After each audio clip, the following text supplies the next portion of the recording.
Okay student, अब हम देखेंगे यहाँ क्लास 10th की फिजिक्स। फिजिक्स में आपका फर्स्ट चैप्टर है इलेक्ट्रिसिटी।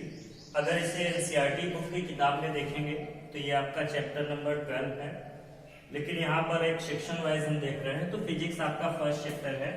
इसमें आपका इलेक्ट्रिसिटी है। इलेक्ट्रिसिटी क्या होता है? What is electricity? इलेक्ट्रिसिटी को हम कहते हैं विद्युत। इलेक्ट्रिसिटी क्या होता है? Anything which contain charge is known as electricity.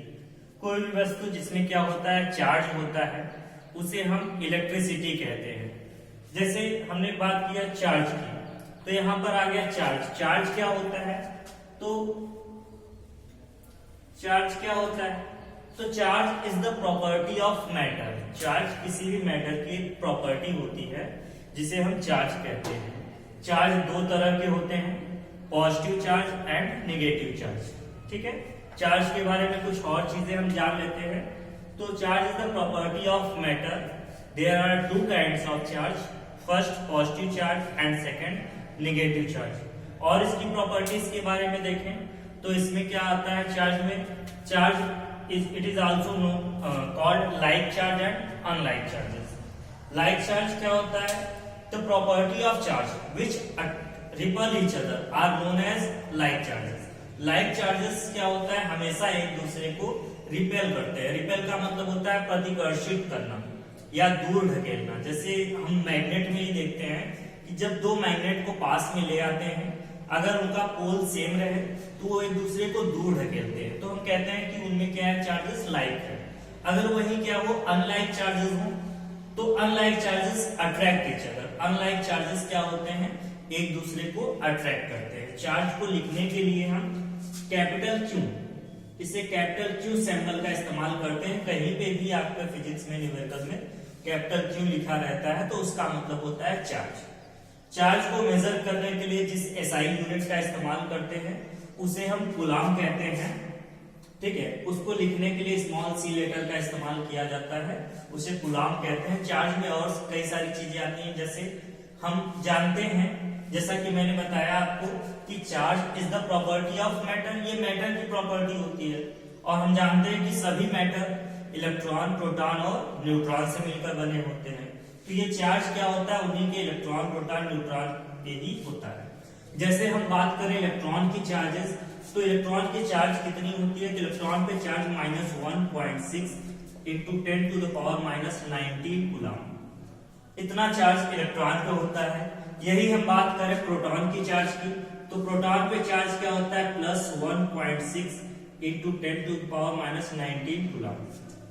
यानी इलेक्ट्रॉन और प्रोटॉन पर सेम नंबर ऑफ चार्जेस होते हैं। बस क्या होता है, इलेक्ट्रॉन पे जो चार्ज होता है वो निगेटिव, यहाँ पे माइनस जो है वो निगेटिव चार्ज को दर्शा रहा है और जो प्लस है वो पॉजिटिव चार्ज पे। तो इसको हम इस तरह से भी कह सकते हैं, इलेक्ट्रॉन पर निगेटिव चार्ज होता है और प्रोटॉन पर पॉजिटिव।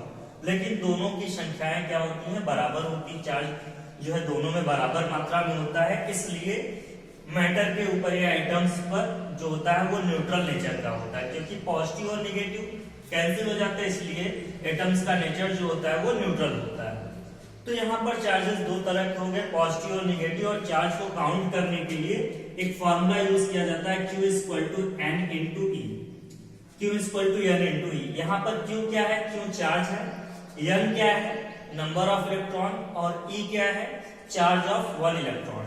अगर हम एक क्वेश्चन एग्जांपल लेते हैं, डिफाइन कर दें कि find the number of electron, find the number of electron in 1 coulomb of charge, यानी 1 कूलम चार्ज में कितने इलेक्ट्रॉन होते हैं। तो यहां हम देखते हैं चार्ज में चार्ज की मात्रा कितनी है? 1 कूलम। और इलेक्ट्रॉन का चार्ज कितना होता है? तो एक इलेक्ट्रॉन का चार्ज जो है -1.6 into 10 to the power -19 coulomb होता है। तो हम अगर न्यूमेरिकल्स में नंबर ऑफ इलेक्ट्रॉन निकालें, इसी फॉर्मूले से हम निकालेंगे, n = हो जाएगा क्या? Q/E। तो Q1 और इसको 1.6 इंटू 10 टू द पावर -19, इससे जब हम डिवाइड करते हैं तो ये -19 ऊपर चला जाएगा, तो इसको हम लिख सकते हैं इस तरह से 1 इंटू 10 टू द पावर 18,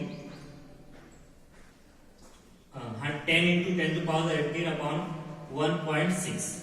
या इससे जब हम डिवाइड करते हैं तो ये आता है 6.25 इंटू 10 टू द पावर 18।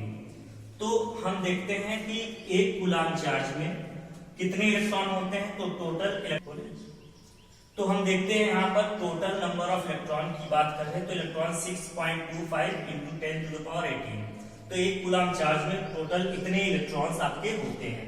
इसी को कभी कभी न्यूमेरिकल्स के लिए 6.25 × 10⁸ भी यूज किया जाता है। यह इलेक्ट्रॉन चूंकि है नंबर ऑफ इलेक्ट्रॉन्स है और नंबर डेसिमल्स में होल नंबर्स में रहते हैं इलेक्ट्रॉन, तो इसलिए इसे अप्रोक्सीमेटली कभी कभी न्यूमेरिकल्स के लिए 6 × 10⁸ भी यूज किया जाता है। ये अप्रोक्सीमेट होता है, अप्रोक्सीमेशन में इसे 6 × 10⁸ में लिखा जाता है। और एग्जैक्टली अगर बात करें हम तो एग्जैक्टली 6.25 × 10⁸ होता है। तो ये था हमारा चार्ज, ठीक है। तो इलेक्ट्रिसिटी और चार्ज हमने देखा। तो इलेक्ट्रिसिटी क्या होता है, anything which contain charge is known as electricity. किसी भी चीज में अगर चार्ज होता है तो हम कहते हैं कि वहां पर इलेक्ट्रिसिटी है या उस बॉडी में इलेक्ट्रिसिटी है। और चार्ज के बारे में भी हमने देखा। अब हम नेक्स्ट टॉपिक पे चलते हैं। ओके, अब हम नेक्स्ट टॉपिक देखते हैं। तो जैसा मैंने आपको बताया इलेक्ट्रिसिटी, तो इलेक्ट्रिसिटी के काइंड्स की बात करते हैं। इलेक्ट्रिसिटी दो काइंड्स के होते हैं, static electricity and current electricity. Static electricity क्या होता है और करंट इलेक्ट्रिसिटी क्या होता है, अब हम इसके बारे में देखते हैं। तो इस पहला देखते हैं हम स्टैटिक इलेक्ट्रिसिटी। तो स्टैटिक इलेक्ट्रिसिटी क्या होता है,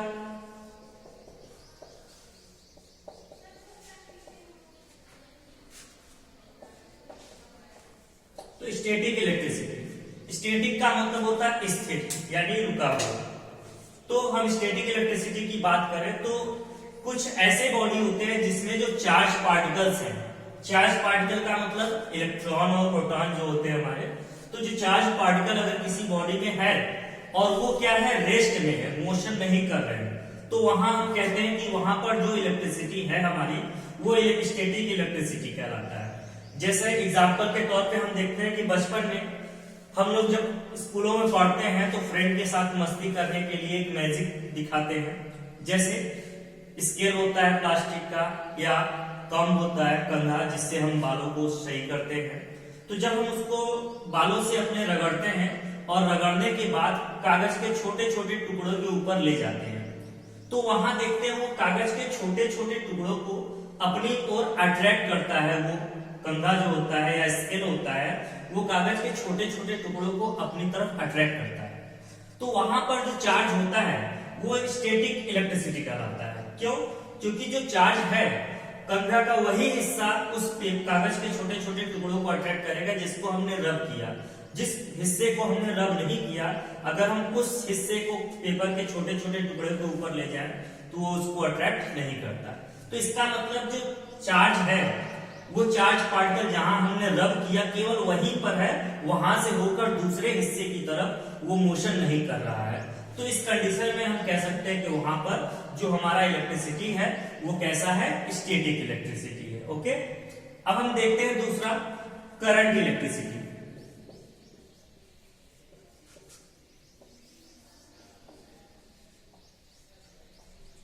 तो करंट इलेक्ट्रिसिटी, स्टैटिक इलेक्ट्रिसिटी के बारे में हमें ज्यादा नहीं देखना है अभी, ठीक है। तो हम देखेंगे करंट इलेक्ट्रिसिटी और इसी के बारे में हमें डिटेल में इस पूरे पहले चैप्टर में पढ़ना है। तो करंट इलेक्ट्रिसिटी क्या होता है, तो करंट जब क्या होता है आपका इलेक्ट्रिसिटी या जब चार्ज पार्टिकल किसी भी कंडक्टर में एक टर्मिनल से या one side to another side, जैसे ये मान लेते हैं कि कोई मेटेलिक कंडक्टर है, इसमें ढेर, अब हम जानते हैं कि कंडक्टर है तो एटम से मिलकर बना होता है जिसमें इलेक्ट्रॉन प्रोटॉन होते हैं। तो इसमें मान लेते हैं कि ढेर सारे इलेक्ट्रॉन पार्टिकल हैं।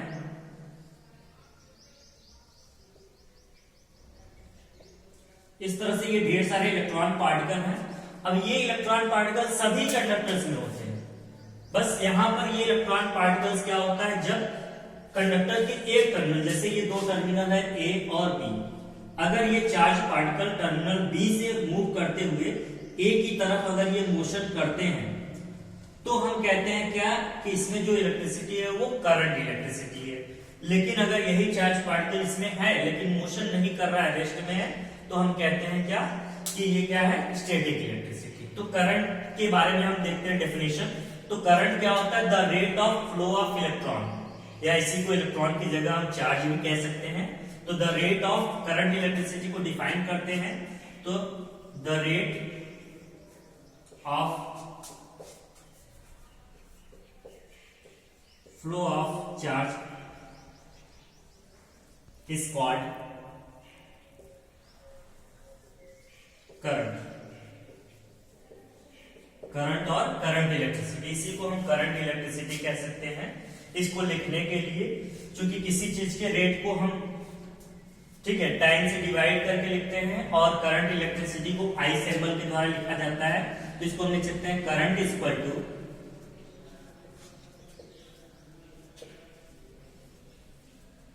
चार्ज अपॉन टाइम, या करंट को आई से लिखा जाता है, आई इक्वल टू चार्ज को क्यू से और टाइम को टी से, तो I equal to Q upon T, ये हमारा फॉर्मूला बन जाता है और इस फॉर्मूले की मदद से हम न्यूमेरिकल्स लगाते हैं। तो यहां हमने देखा करंट इसको क्या होता है, the rate of flow of charge is called the current. It's formula है current equal to charge upon time, it also can be represented I equal to Q upon T. अब यहाँ पर देखिए इसके यूनिट की बात हम करते हैं, तो चार्ज की यूनिट हमने क्या पढ़ा इसके पहले वाले टॉपिक में कि कूलम होता है, और टाइम का क्या होता है सेकंड। तो हम इसका यूनिट क्या कहेंगे कि the unit of current is coulomb per second. लेकिन शॉर्ट में लिखने के लिए हम इसे सिस्टमैटिक तरीके से शॉर्ट में लिखने के लिए एसआई यूनिट का इस्तेमाल करते हैं, और एसआई यूनिट में हम कूलम पर सेकंड न यूज करके हम इसे एम्पियर कहते हैं, एम्पियर। तो एम्पियर होता है, इसे रिप्रेजेंट करने के लिए ए के द्वारा लिखा जाता है, इसे एम्पियर पढ़ा जाता है। इसके अनदर यूनिट्स की बात करें अगर हम, तो अनदर यूनिट्स में और भी लिखे जाते हैं, जिसे मिली एम्पियर, इसे शॉर्ट में एम ए से लिखा जाता है, milli ampere. 1 milli ampere equal to होता है 10 टू पावर माइनस 3 एम्पियर, और अनदर स्मॉलर यूनिट होता है माइक्रो एम्पियर। माइक्रो एम्पियर, यहाँ पर इस सिंबल को म्यू पढ़ा जाता है और इसे टोटल पढ़ते हैं माइक्रो एम्पियर, ये म्यू सिंबल है, और 1 माइक्रो एम्पियर इक्वल टू होता है 10 टू पावर माइनस 6 एम्पियर। इस तरह से करंट के अनदर यूनिट्स भी होते हैं। एसआई यूनिट करंट का एम्पियर, अनदर यूनिट में मिली एम्पियर और माइक्रो एम्पियर, ये दो होते हैं। 1 milli ampere equal to 10 to power minus 3 ampere and 1 micro ampere equal to 10 to the power minus 6 ampere. तो इस तरह से ये आपका करंट होता है, करंट इलेक्ट्रिसिटी होता है। ये रहा उसका डेफिनेशन, फॉर्मूला और यूनिट। उसके बाद हम देखते हैं करंट को मेजर करने के लिए, करंट को मेजर कैसे करते हैं हम। तो करंट को मेजर करने के लिए जिस डिवाइस का इस्तेमाल किया जाता है उस डिवाइस को हम अमीटर कहते हैं। यहाँ दो चीजें होती हैं कि एक डिवाइस होता है जिससे हम करंट के डायरेक्शन को मेजर करते हैं कि करंट किस डायरेक्शन में फ्लो होता है।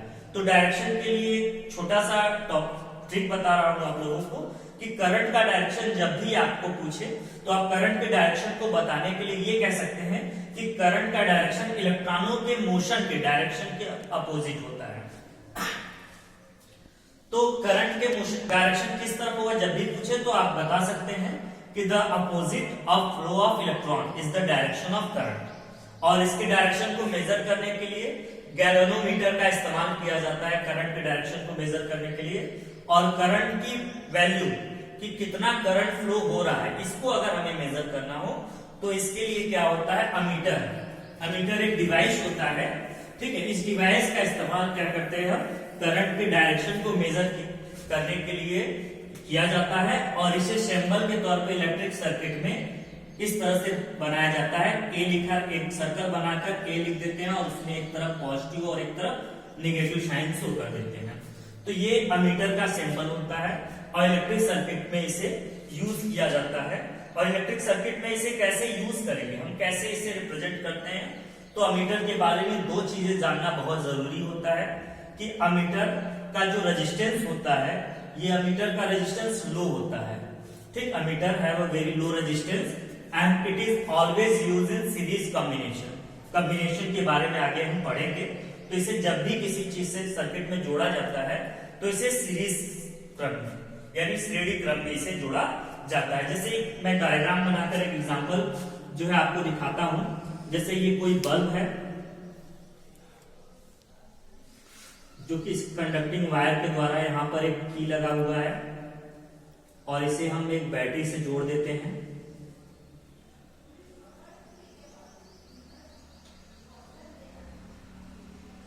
यहाँ दो टर्मिनल्स हैं, एक पॉजिटिव और एक निगेटिव टर्मिनल्स हैं। हम इसके द्वारा इसे जोड़ देते हैं।